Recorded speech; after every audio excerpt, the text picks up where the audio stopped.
한 장 남은 달력마저 마지막 잎새처럼 떨어질 때가 되면 사람들은 무리지어서 그 서운함을 달래려고 합니다.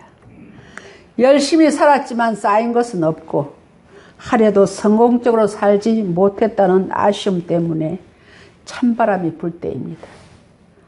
오늘은 한 해의 마지막 주일인 송년주일입니다. 연말이 되면 늘 느끼는 일입니다만 세월이 정말 빠릅니다.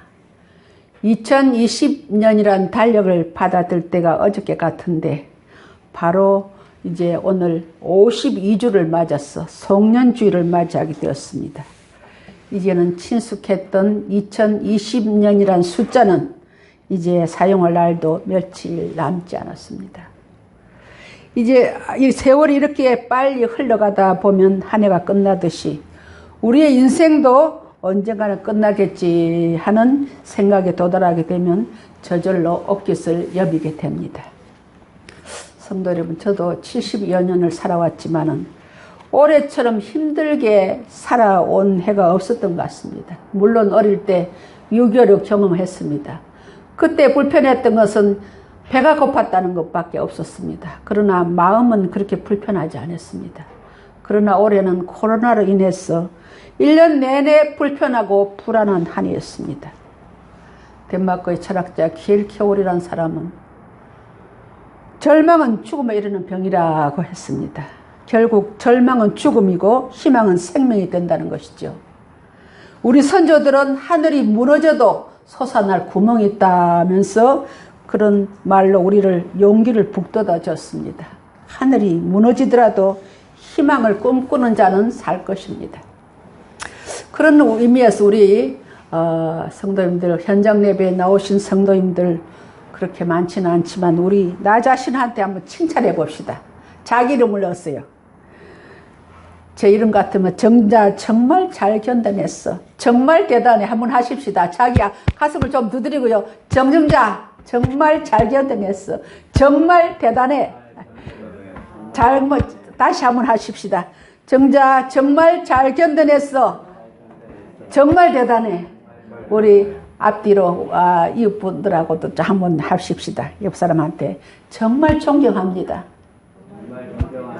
정말 대단하십니다. 여러분, 왜 그렇게 입으로 시인하는 게 복되는 줄 알아요? 칭찬은 고래도 춤추게 한다 그랬습니다. 자꾸 이렇게 말로 표현하면 아무리 남편이 아내를 사랑한다 그래도 여보 사랑해 그 소리 안 하면 그게 효과가 없어요. 그러니까 항상 우리가 서로 말로 주고받는 것이 굉장히 큰 역사가 나타나는 줄 믿습니다. 우리 시대에 인문학자로 알려진 고 김열규 교수라는 분이 있습니다. 그분이 90쯤에라는 책을 썼는데요. 그분이 인생의 마무리를 이렇게 잘 간파해서 쓴 글이 있습니다.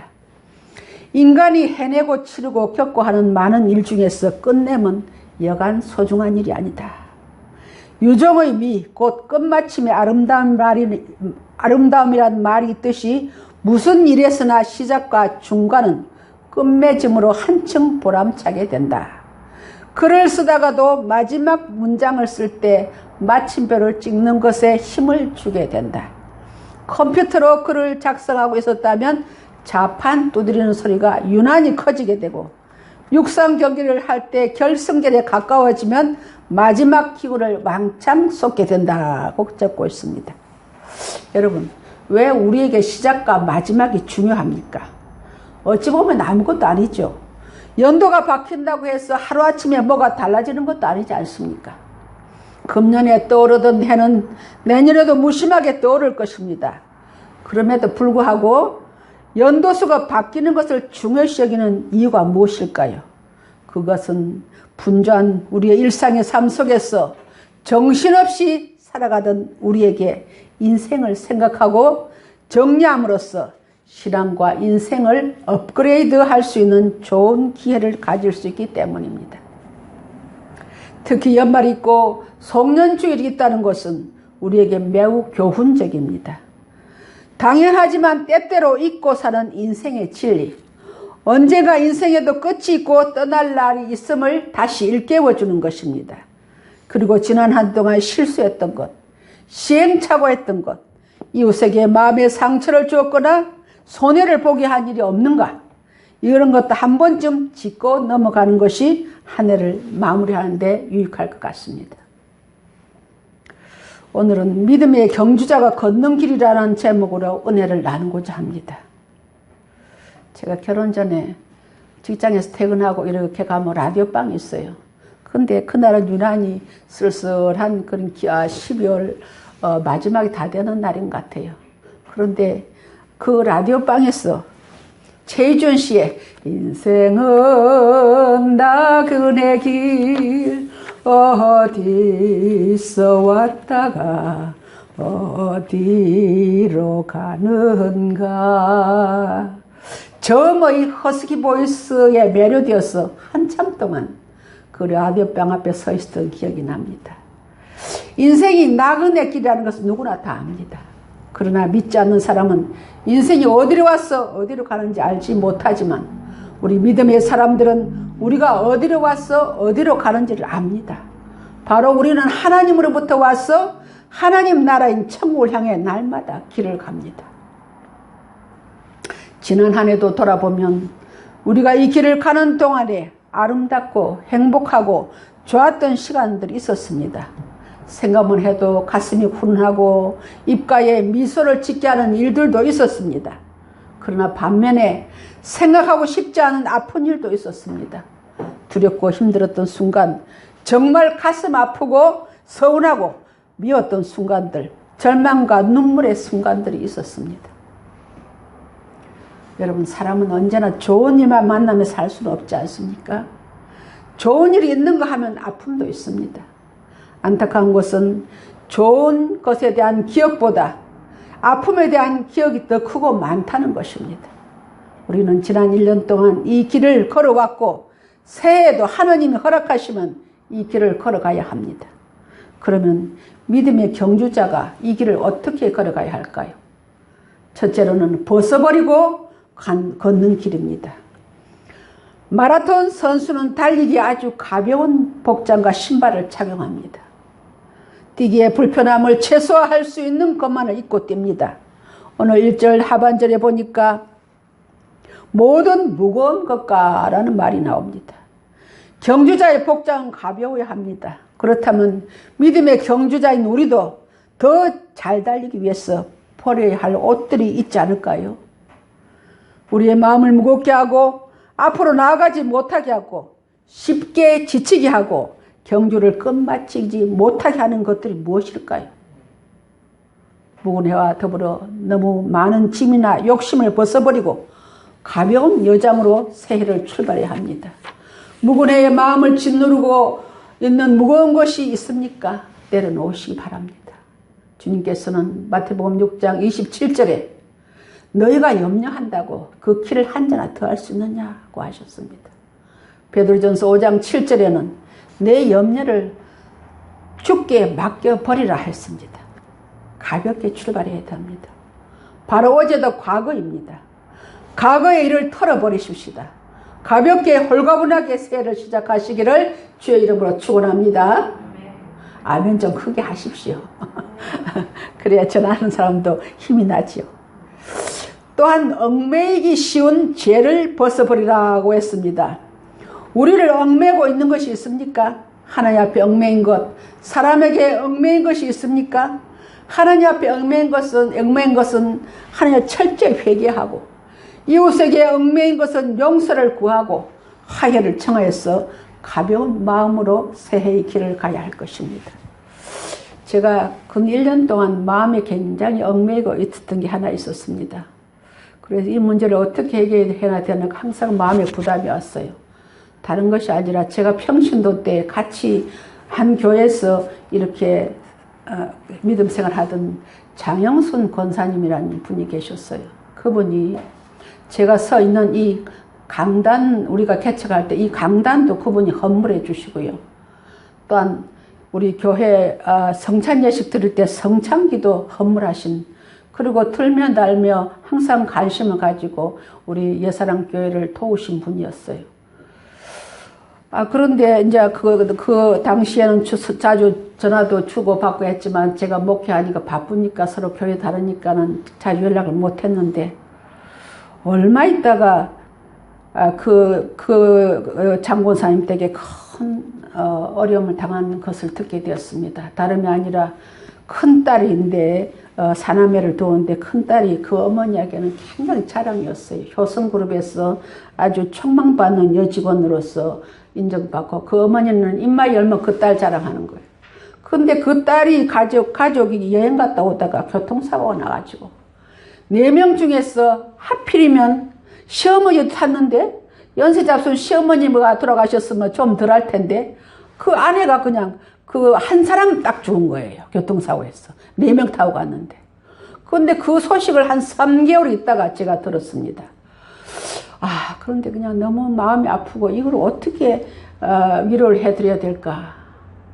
물론 자식은 가슴에 묻는다 그러지만 그렇게 자랑스럽게 여기는 딸이 죽었으니 얼마나 기가 막히겠습니까. 그리고 요즘은 그분이 전에는 진관동 살았는데 강원 저쪽에 강화에 이사로 가셔서 살아요. 거리도 멀지요. 어떻게 해야 되나 계속 마음속으로 부담을 느끼고 기도하는 중에 제가 얼마 전에 그 뒷모습이 아름다운 사람이라는 책을 출간하지 않았습니까? 그래서 용기를 내서 전화를 걸었습니다. 권사님, 너무 제가 죄를 지은 것 같다고 연락을 뒤늦게 받아서 정말 어떻게 위로해야 될지 모르겠어서 지금 이때까지 시간이 지났노라고 하면서 제가 권사님, 제가 책을 한 권 썼으니까 이 책을 가지고 권사님 한번 뵙고 싶습니다. 그랬더니 아유 목사님, 요즘 코로나 시절이라 그냥 오고 가고 하시지 마세요.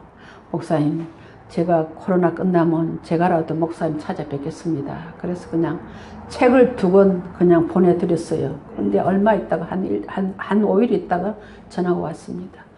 목사님, 제가 그 책을 울다가 웃다가 그냥 읽으면서 너무 감동받고 위로를 받았습니다. 목사님 감사합니다. 제가 그 말을 들으니까 내 안에 있는 얽매인 것이 스르르 내려가는 그런 기분이 들었습니다.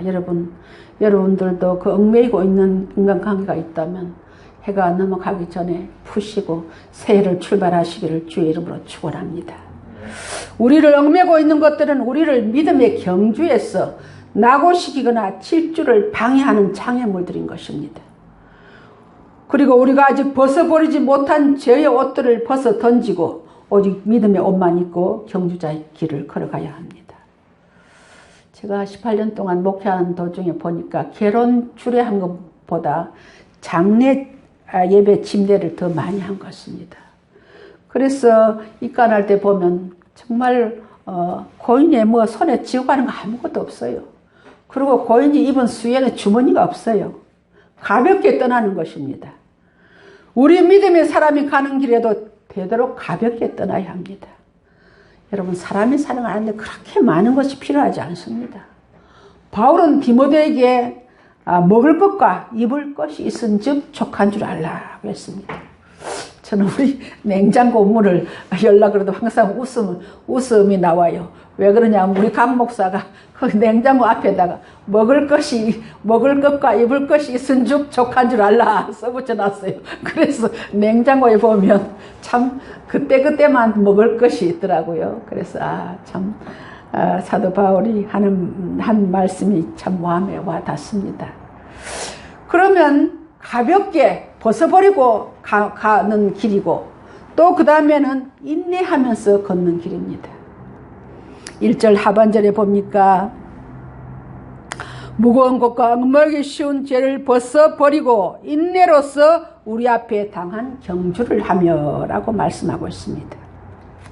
특히 경주자에게는 인내가 필요합니다. 인내한 사람만이 오늘 여기에 있고 내일을 향해 길을 갈 수가 있는 것입니다. 2021년도 다가오는 한 해 동안 우리 앞에 어떤 일이 닥칠지 우리는 아무도 모릅니다. 그러나 어떤 일이 닥칠지라도 인내하고 믿음으로 모든 것을 극복해야 합니다. 힘들고 곤비하다고 포기하거나 세상과 타협하거나 단념하는 자는 결코 승리의 원리계관을 머리에 쓸 수가 없는 것입니다. 연말에 대해서 이렇게 기억되는 것은 언젠가 몇 년 전이죠. KBS 1TV에서 일사가고 주기철이라는 그 다큐멘터리를 방영한 적이 있습니다. 신앙의 절개를 지킨다는 것이 얼마나 자기 부인과 인내가 필요하다는 것을 다시 한번 깨닫게 해 주었습니다. 주기철 목사로 하여금 예수를 부인하고 일천왕하게 전하게 하기 위해서 일제의 앞잡이들은 갖은 유혹으로 주 목사를 시험합니다. 마지막에 제일 힘든 시험거리를 줍니다. 옥중에서 고문당하는 모습을 늙은 어머니와 사랑하는 아내에게 직접 보여줌으로써 예수님을 부인하게 합니다. 그러나 주 목사님 사모님은 여보 여기서 치면 안 됩니다. 끝까지 인내하셔야 됩니다. 라고 믿음의 절개를 지키게 합니다. 당시에 많은 목사 장로들이 주님을 배반하고 일왕에게 신사참배를 했습니다. 그러나 세월이 지나고 난 후에 어떻게 되었습니까? 우리가 그렇게 존경하던 한경직 목사님은 종교계의 노벨상이라고 부르는 템플턴 상을 받는 자리에서 자기는 죄인이라고 고백했습니다. 나는 죄인입니다. 나는 신사참배를 한 사람이라고 고백을 했습니다. 그러나 주기철 목사님은 목숨을 걸고 주님을 배반하지 않았기에 오고 오는 모든 성도들에게 믿음의 본을 보여주셨습니다. 죽음을 각오한 인내가 아니었으면 어떻게 그 일을 해냈겠습니까? 우리 예수님께서도 그 부끄럽고 참혹한 십자가를 지셨기에 지금 하나님 보좌 우편에 앉는 영광을 얻으셨습니다. 여러분 2절 한번 같이 합독해 보실까요? 2절요 시작. 믿음의 주요 또 온전케 하시는 이인 예수를 바라보자. 그는 그 앞에 있는 기쁨을 위하여 십자가를 참으사 부끄러움을 개의치 아니하시더니 하나님 보좌 우편에 앉으셨느니라. 아멘. 지난 한 해 동안 도와주심에 감사하고 주 안에서 내일의 소망을 바라보면서 인내하는 자가 복 있는 자인 줄 믿고 인내하면서 새해도 경주자의 길을 가시기를 바랍니다. 세 번째는 예수를 바라보고 가는 길입니다. 2절에 보니까 믿음의 주요 온전케 하신 이인 예수를 바라보자고 했습니다. 여행자에게는 여러분 목적지가 매우 중요합니다. 목표가 없거나 희미할 때에 방황하게 되고 무모한 행동을 취하게 됩니다. 그리스도인이 걷는 길의 목표는 오직 예수 그리스도입니다. 할렐루야. 마태복음 14장에 보면 예수님께서 오병이어의 역사가 있은 직후에 주님께서는 많은 무리들과 제자들을 먼저 보내시고 따로 기도하러 산으로 가셨습니다.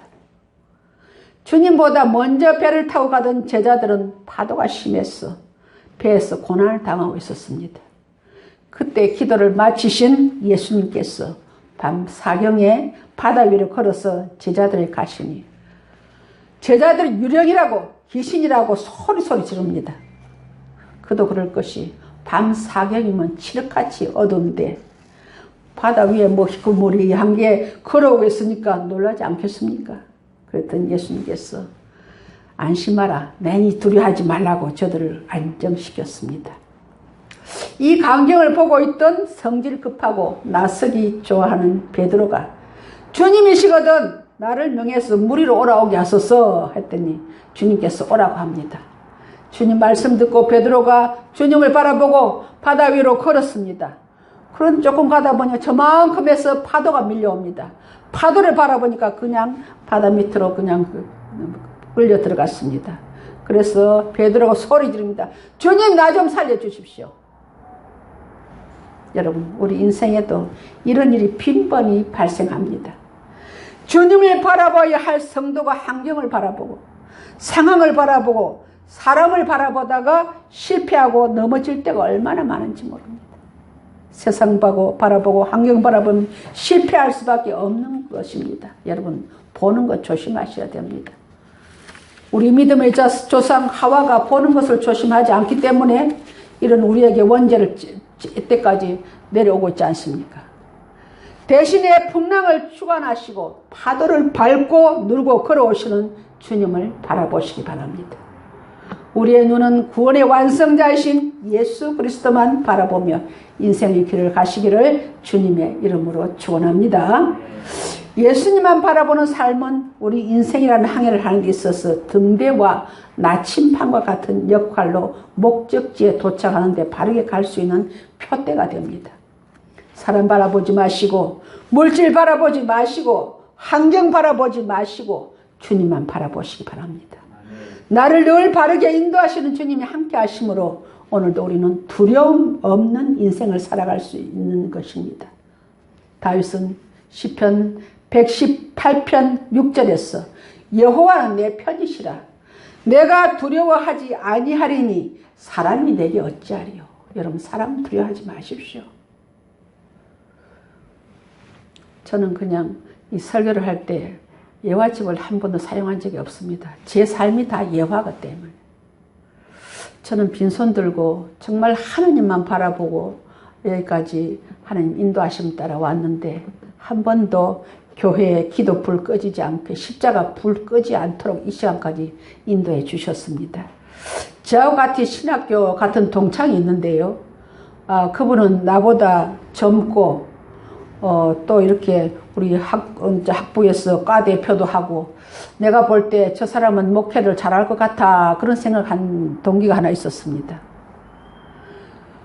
저는 뭐 아파트에서 아무것도 뭐 기댈 거 없고 돈도 없고 사람도 없고 그러니까 뭐 아파트에서 2, 3년 목회를 해야 되겠다 이런 생각을 했는데 그분은 어떤 돈 많은 권사님이 빌딩을 하나 사준다 그래가지고 그거 기다리고 있다 그러더라고.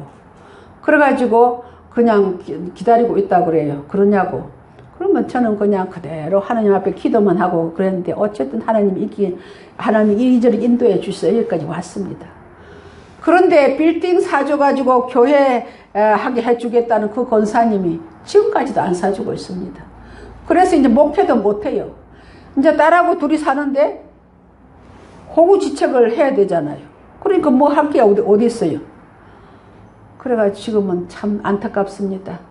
목욕탕에서 표 파는 일을 하고 있습니다. 목회도 못하고요. 여러분 저는 분명하게 하나님을 바라보는 사람과 사람을 바라보는 사람을 하나님이 이렇게 분명하게 구분해 주시는구나 생각을 했습니다. 여러분은 어떤 어려움이 있을지라 사람 바라보지 마세요. 하나님 앞에 매달려 기도하시기를 주의 이름으로 축원합니다. 사랑하는 성도 여러분, 지난 한 해에 어떤 슬픈 일이나 힘들어진 일이 있었을지라도 이제 그 모든 것은 과거입니다. 과거에 있었던 무거운 짐과 나를 얽매고 있었던 모든 것을 벗어버리고 가벼운 마음으로 새해를 시작하십시다. 어떤 어려움이 닥치더라도 인내함으로 오직 주님만 바라보고 갑시다. 예수만 바라보고 인내하면서 모든 얽매인 것을 벗어버리고 다 잘 달린 사람에게는 승리의 면류관이 주어집니다. 여러분 세상의 면류관은 죽고 썩는 것입니다. 어저께인가요? 황제도 이 사람의 뒤를 두려워한다. 그래 하면서 선수 있지 않습니까? 메시 그 등판을 딱 찍어놨더라고. 여러분 그거는 아무리 황제도 숭배한다고 해도 세상 면류관이고 세상 상입니다. 그거는 죽고 썩는 것입니다. 그러나 하나님께서 우리에게 주시는 면류관은 더럽지 않고 쇠하지 않고 썩지 않는 면류관인 줄 믿으시기 바랍니다. 그 면류관을 받을 때까지 한 해를 잘 마무리하고 새해를 힘차게 달려서 승리하는 성도인 되시기를 주의 이름으로 축원합니다. 우리 옆 사람에게 이야기도 한 번 더 하십시다. 무거운 것, 얽매이기 쉬운 것을 벗어버립시다. 시작. 무거운 것, 얽매이기 쉬운 것을 벗어버립시다. 인내로서 우리 앞에 당한 경주를 합시다. 인내로서 우리 앞에 당한 경주를 합시다. 오직 주님만 바라보고 갑시다. 오직 주님만 바라보고 갑시다. 할렐루야. 기도하십시다. 하나님 아버지 은혜를 감사합니다. 암울하고 힘들었던 한 해였지만 믿음으로 한 해를 잘 마무리하게 하심을 감사합니다. 지난 한 해 동안 하나님 뜻대로 살지 못했던 일 철저하게 회개하게 하시고 인간 사이에 힘들었던 일 이웃과의 불편했던 일을 서로에게 용서를 구하며 다 털어버리고 새롭게 시작하기를 원합니다. 세상 사람들은 우리가 어디로 와서 어디로 가는지 알지 못하지만 우리 믿음의 사람들은 우리가 하나님으로부터 왔습니다. 향해 가는 것을 압니다. 믿음의 경주자는 무거운 것과 얽매이기 쉬운 죄를 버리고 출발해야 합니다. 우리 앞에 어떤 어려움이 닥칠지라도 인내하며 오직 예수님만 바라보며 가는 믿음의 경주자들이 되기를 원합니다. 십자가를 참으시고 부끄러움을 개의치 아니하신 주님이 하나님 보좌 우편에 앉으신 것처럼 우리도 그 나라를 바라보므로 승리하게 하옵소서. 예수님의 이름으로 감사하며 기도하옵나이다. 아멘.